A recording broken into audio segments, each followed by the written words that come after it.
Upon arriving at the desired high-rise condo building, I approached the concierge and was handed the keys to the room. Taking the elevator reserved for the upper floors, I headed to the top-floor condo. Wow, this is lovely! My sister-in-law, the first to burst in, exclaimed as she danced around the room. Let's get unpacked. I suggested, but no one offered to help. As expected, it was annoying. The movers brought in the boxes and placed them where I directed. I started unpacking alone. I'll take the master suite. The daughter-in-law gets the storage. My in-laws decided without my input, but I ignored them and continued working. What a lovely place. Perfect for a final home. We're so lucky. Ethan and his family said, all smiles. Living in a place like this is like a dream. My sister-in-law said, teary-eyed. It might be time to clear things up. Oh. Whose house are you talking about? What? My name is Anna Kernel, a 32-year-old freelance illustrator. I used to work for a major publishing company but went independent.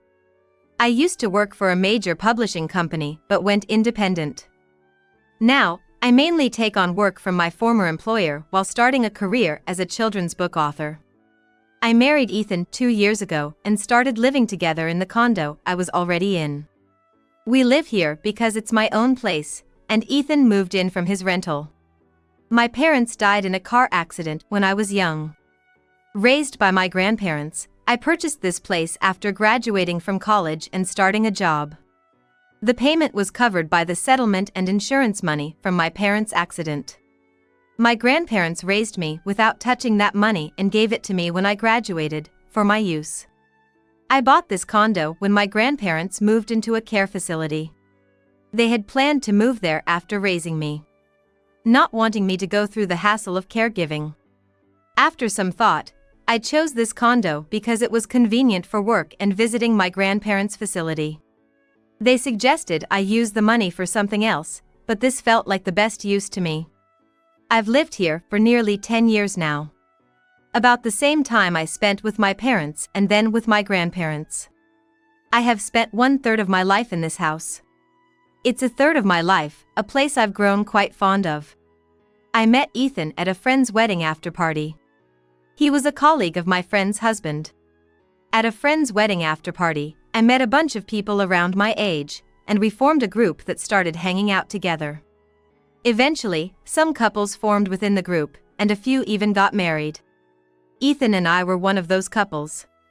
Ethan was a lively guy, always making any room brighter just by being there.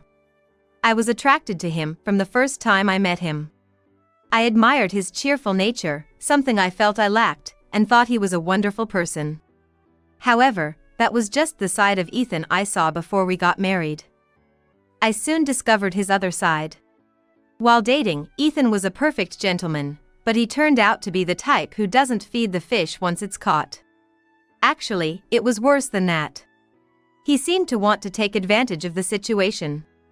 Since I'm living in your house, you should be the one paying the bills. What do you mean? Well, the expenses would be the same whether I'm here or not, right? So, you should just keep paying what you've been paying. Sounds fair, doesn't it? Indeed, I had already paid off my condo, and there was no mortgage left.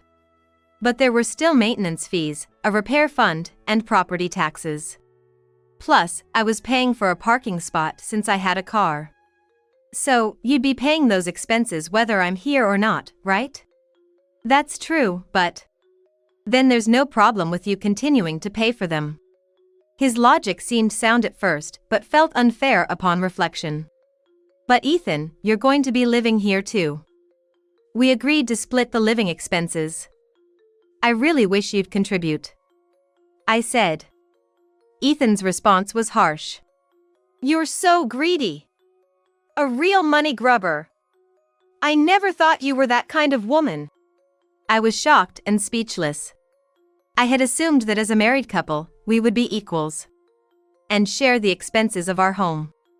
I'm not saying I won't pay a single penny.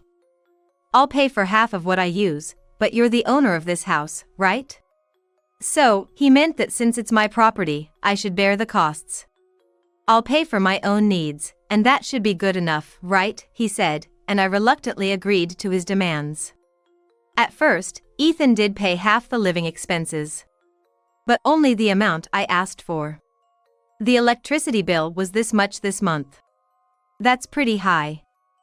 Aren't you wasting money working from home? I had quit my job to become a freelance worker during our relationship. Though I sometimes went out for meetings and other engagements, most of my work was done from home. This doesn't seem fair. Ethan started to complain about the utility bills. What's not fair? Well, think about it. I'm out working all day, and I have to pay for your share of the electricity while you're working from home? What an argument. I was so flabbergasted I couldn't respond. I only use a bit of electricity when I get home until I go to bed, so I shouldn't have to pay half, right? Ethan said, and from then on, he paid only a tiny amount. He applied the same logic to the gas and water bills. I tolerated this at the time. Indeed, Ethan was only home for a short time each day. While the utility costs increased with an additional person, it was impossible to determine precisely who used what. Despite his complaints, Ethan was still sharing the living expenses, so I silently accepted his reasoning. Looking back, I can't believe how foolish I was, but at that moment, I thought it was unavoidable. I decided it was better to endure this and have a peaceful married life rather than fight over something as trivial as money. Apart from the money issues, Ethan was the same bright and fun person he was before we got married. Of course, the financial issues were always at the back of my mind, but we weren't struggling for money, and I thought it was more important to spend pleasant times together. However, that supposed happiness began to feel precarious. More overtime today. I really wish they'd stop. Ethan grumbled, coming home later and later. Are you okay with all that overtime? There are guidelines, you know. The Department of Labor says anything over 45 hours a month is risky. You don't get it. Those are just numbers for show. A good salesman doesn't just work the hours he clocks in. Ethan replied dismissively. You must have pulled all-nighters when a deadline was looming, right, Anna? Yes, that's true. That's my point. Don't be fooled by just the numbers. I graduated from an art college and worked as an illustrator. So I really didn't know much about sales jobs. I had no choice but to believe him. Okay, but please don't overdo it. I know. You're so kind, Anna. I won't overdo it. He said, gently hugging my shoulder. I tried to believe in Ethan's kindness. As if it were the only way to keep my heart at ease. A year passed with Ethan slowly betraying me bit by bit. People can react to sudden pain, but it seems they become numb when the pain is gradual. The accumulated betrayals of Ethan had grown significantly, yet I felt I was just enduring a little every day. In other words, I was turning a blind eye to maintain peace. Then, suddenly, a major event happened. My family's coming over to stay, is that okay? Ethan asked one morning out of the blue. Your dad and mom? And my sister too. I had visited Ethan's parents' house in the countryside once before we got married. The in-laws' home was a small house in the countryside. It was an old house with many signs of wear and tear, where his parents lived alone. At that time, I couldn't meet his sister as she had already married and moved out. I tried to contact her, but she couldn't come due to other commitments and just sent her regards. We didn't have a wedding ceremony, we just took some photos, so the only time I met Ethan's parents was then. Of course, I hadn't had a chance to meet his sister either. Our friends threw us a celebration party, but I hadn't met any of Ethan's relatives since then. I didn't think much of it, as I didn't have much interaction with my own relatives either. Now, Ethan's parents and sister were suddenly coming to visit. It made sense, considering we'd been married for a year, they might want to see how we were doing. I didn't question Ethan's words and agreed.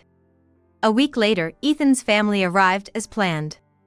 This is Ethan's house? It's not very big. It was the first thing his family said as they entered. Of course, it wasn't very large. It was a house I bought to live in alone originally. It's a 3-bedroom condo with spacious living and dining area. One bedroom is mostly for guests, and I used the other rooms as a workroom and bedroom. When Ethan moved in, he wanted a space to work from home too, so I gave up my workroom for his study, and now I work in the living room. It's plenty big for 2 people to live in without any inconvenience. As I was thinking this, Ethan's sister, whom I was meeting for the first time, came in. Really, it's smaller than I thought. Are we all going to live here?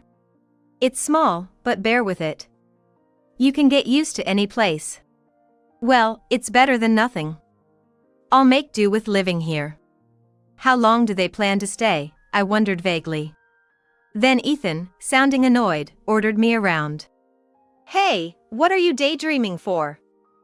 Hurry up and bring in Dad and Mom's stuff. Oh, right, sorry. Which bags are theirs? I expected something like overnight bags, so I looked inside the entrance but found nothing. What are you looking at? They're outside. In a panic, I looked in the hallway and saw about 10 cardboard boxes stacked up. Cardboard boxes for a visit to their son's house? I didn't understand, but leaving them in the hallway would inconvenience other residents. Fortunately, none of the boxes were too heavy, and I managed to carry them all into the living room by myself. Our living and dining area is quite spacious, so although it was crowded, I managed to find space for the boxes. During this time, Ethan and his family were sitting and talking. Once you're done with the bags, make tea. Hurry up, everyone's tired. I couldn't think straight in such a situation and just reacted to Ethan's words. Really, what an inconsiderate wife. I'm worried about the future. I'll sleep in this room, his sister declared, claiming our bedroom for herself while I was making tea. That's fine, I'll sleep with Mom and Dad in the guest room. It'll be nice to sleep with Ethan again after so long. Just like old times. Ethan and his family acted as if I didn't exist, enjoying their family time. In our house, there's only the master bedroom, the guest room, and what's now Ethan's study, originally my workroom. I wonder where I'm supposed to sleep. And how long will this kind of living go on? It seems humans can't think straight when faced with situations far beyond their usual reality. While I stood there dumbfounded, everything had already changed. The next day, or rather, the moment Ethan's family barged in, the worst kind of living began. Hey, isn't the food ready yet? I'm sorry, I'm preparing it now. You're really slow. I don't know how Ethan puts up with a wife like you. Ethan's family just lounged around the house all day, doing nothing. And treated me like a servant. At first, I thought it was just a matter of enduring a few days, putting on a good wife act. But as I overheard Ethan and his family's conversations, I realized this was intended to be permanent, and that woke me up. Here's the summary of what I learned. Ethan's family had fled from their hometown. The reason was that Ethan's sister had returned home after a divorce. The cause of the divorce was her infidelity. She had affairs with several people, and it all came out. She was being sued for alimony by her ex-husband and the wives of her lovers, and they had to flee here because they couldn't afford to pay. Ethan had told me his family's house was owned by them, but that was a lie. The house originally belonged to his mother's parents, where they lived. Ethan's parents, who had no means of supporting themselves, moved in, and after his grandparents passed away, they just stayed put. The real owner was Ethan's mother's brother, who had been asking them to leave for years, but they stayed, claiming residency rights. Ethan's uncle had his own house and, despite wanting them out, couldn't bring himself to forcibly evict his sister's family. But when Ethan's sister brought home a mountain of alimony debts, his parents decided to sell the house to get money. That was the last straw for Ethan's uncle, who threatened legal action, so they grabbed what they could and fled to our house. Those 10 cardboard boxes they brought, the ones I struggled to bring into the house the day they arrived, that's all they own. I don't know, nor do I want to know what's inside, but it's clear there's nothing of significant value. In short, Ethan's family is penniless. And has rolled into our house planning to leech off us indefinitely. Ethan, miraculously, was the smart one in the family. He was good at studies, received scholarships, and graduated from college.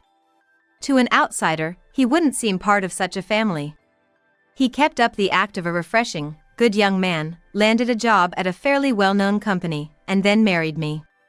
I had no way of seeing through Ethan's true nature or his family's real situation. I was alone, with no parents. I was working and owning my own house. To Ethan, I must have seemed like easy prey. No joke. Now that I know everything, I have no intention of quietly playing the slave. I wasn't going to let this good-for-nothing family walk all over me. I started thinking about how to fight back and began taking action the next day. For now, I had to act compliant. I couldn't let Ethan or his family catch on to my plan. I'd let them think they had the upper hand and then strike when they least expected it. Just as they had suddenly shown up at my house, I would take sudden action too.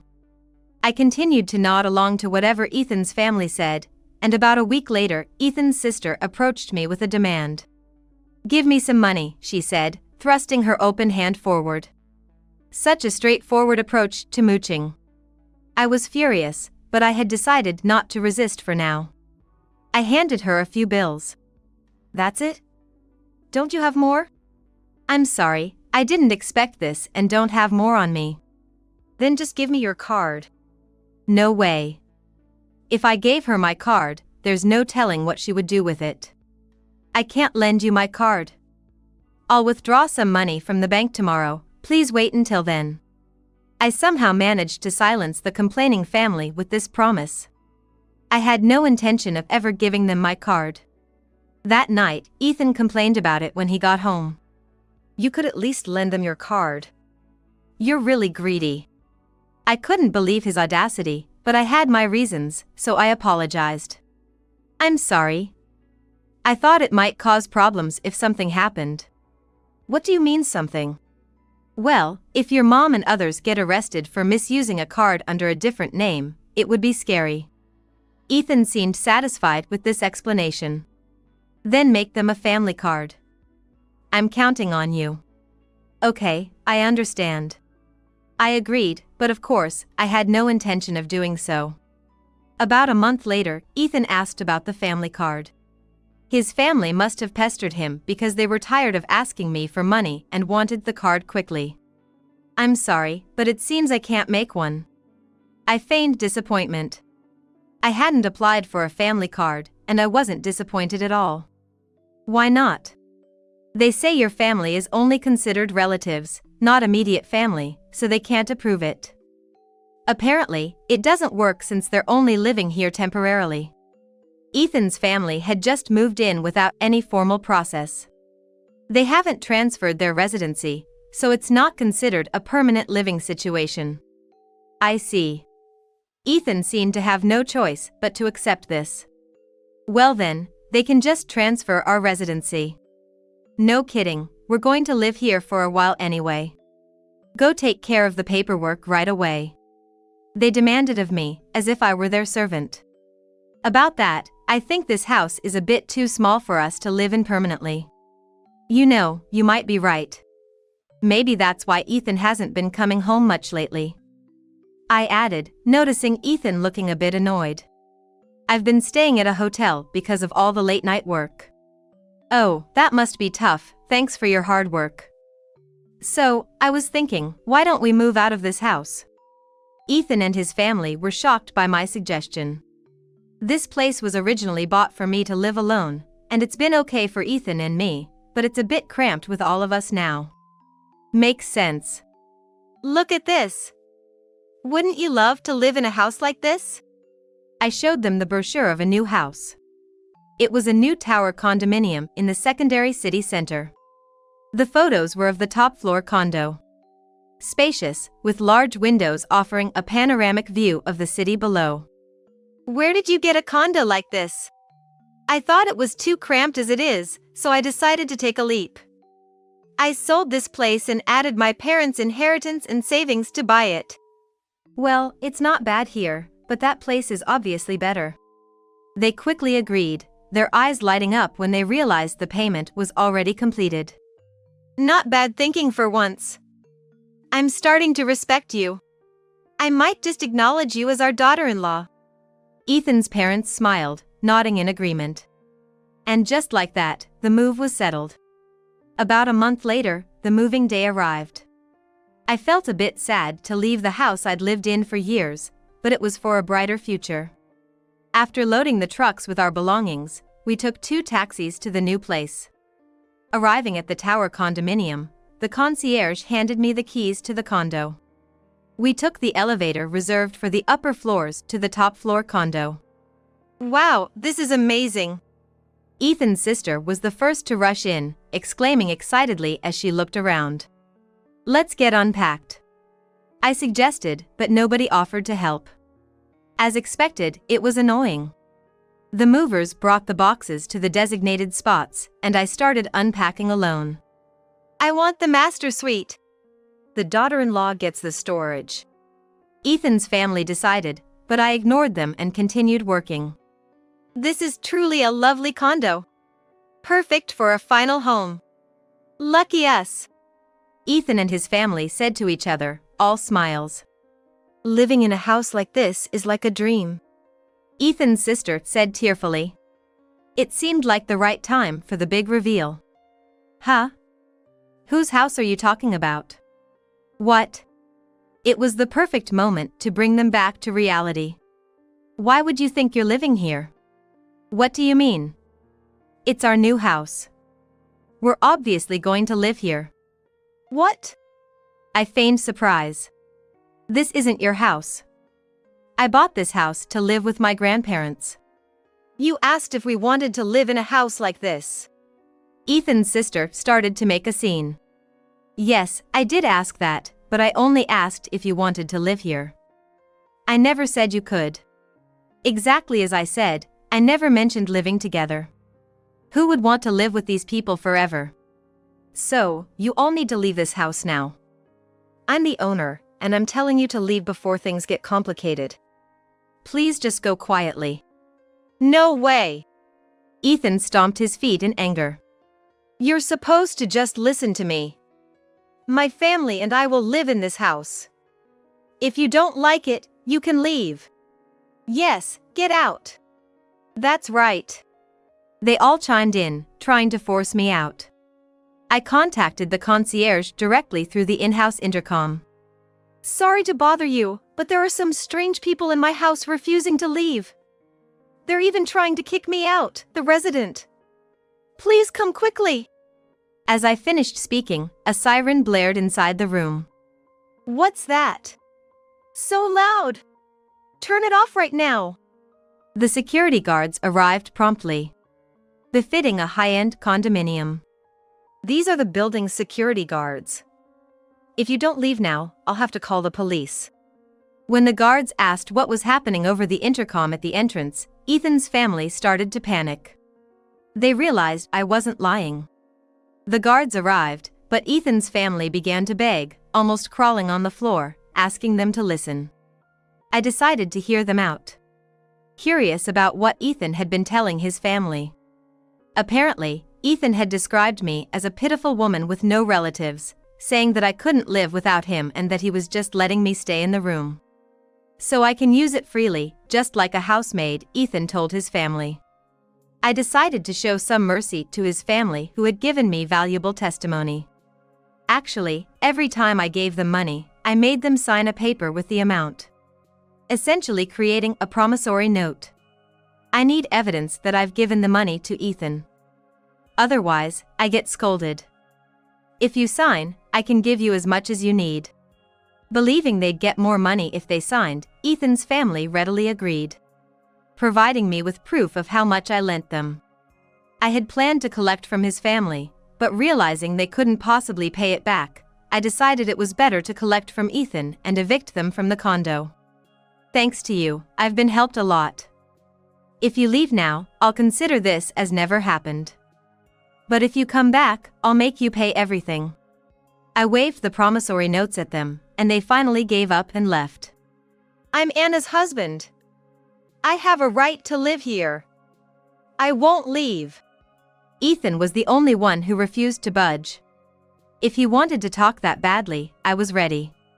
Fine, let's talk. But if you try anything funny, I'll call them right back. I thanked the guards and sent them away for the moment. Why are you doing this? You hate my family that much? Of course. They just barged in here out of the blue, treating me like a slave. I sharply told Ethan. Fine. I'll tell my family to leave, but I can stay, right? He was willing to abandon his family just to stay here himself. What a terrible man. No, you're leaving too. Why? We're married. I presented Ethan with a file. What's this? He turned pale as he looked through it. Such a lovely young lady. I hear you've been living with her half the week lately. It was evidence of Ethan's infidelity. Photos of him arm in arm with another woman, entering hotels together. Ethan had started seeing her right after marrying me. You were planning to leave me and live with her in this condo. That's a lie. Who would say such a thing? I turned on the voice recorder I was holding. The voice of Ethan's mistress filled the room, and he froze. The evidence had been gathered by a private investigator who approached the woman. He told her Ethan was married, and recorded what she said. She proudly claimed that once Ethan divorced me, they would live together in his condo. Ethan had told her that I refused to agree to a divorce and that he was tired of being bossed around by his family. The woman believed she was the only one Ethan loved, that his relationship with his wife was over. But when she realized she was talking to a private investigator, she panicked and started defending herself.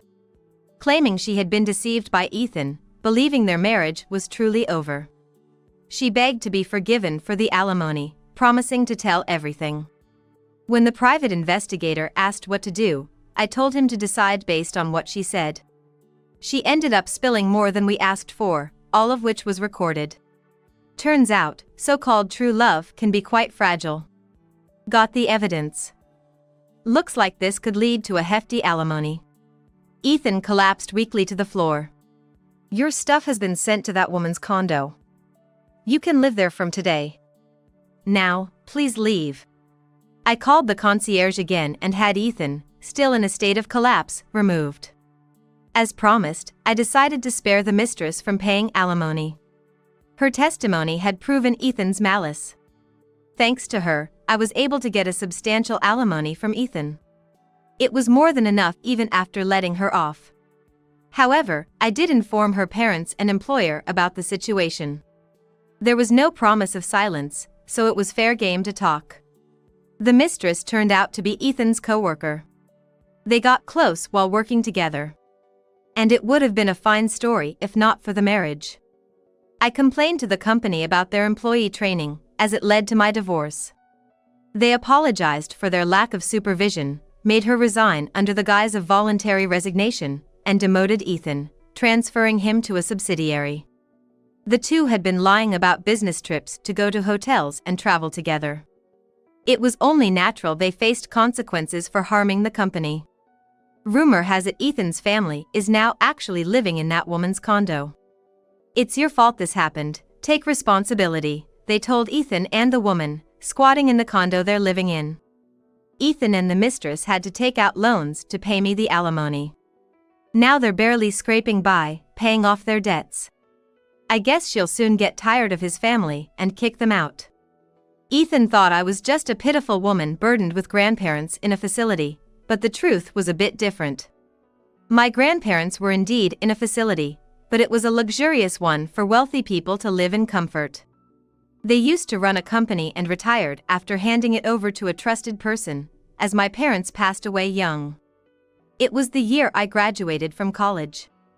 I loved drawing since childhood and won many awards. I told my grandparents I wanted to work in art, so they didn't force me to take over the company. They decided to enter the facility to let me live freely. I pursued a career related to art and am now becoming known as a children's book author. My books have become hits, making me somewhat famous. It seems like my luck turned around after divorcing Ethan. He must be regretting it now. I used the money from selling the old condo, my parents' inheritance, and my book royalties to buy the new condo. I wanted to live with my grandparents again while they were still healthy. Of course, I'm keeping the facility as an option for when they might need more care. But for now, they're still very healthy. Thanks to my book sales, I can finally give back to them. We'll live happily together for a while longer. I had a bit of a hard time thanks to falling for that guy, but my future is bright and open.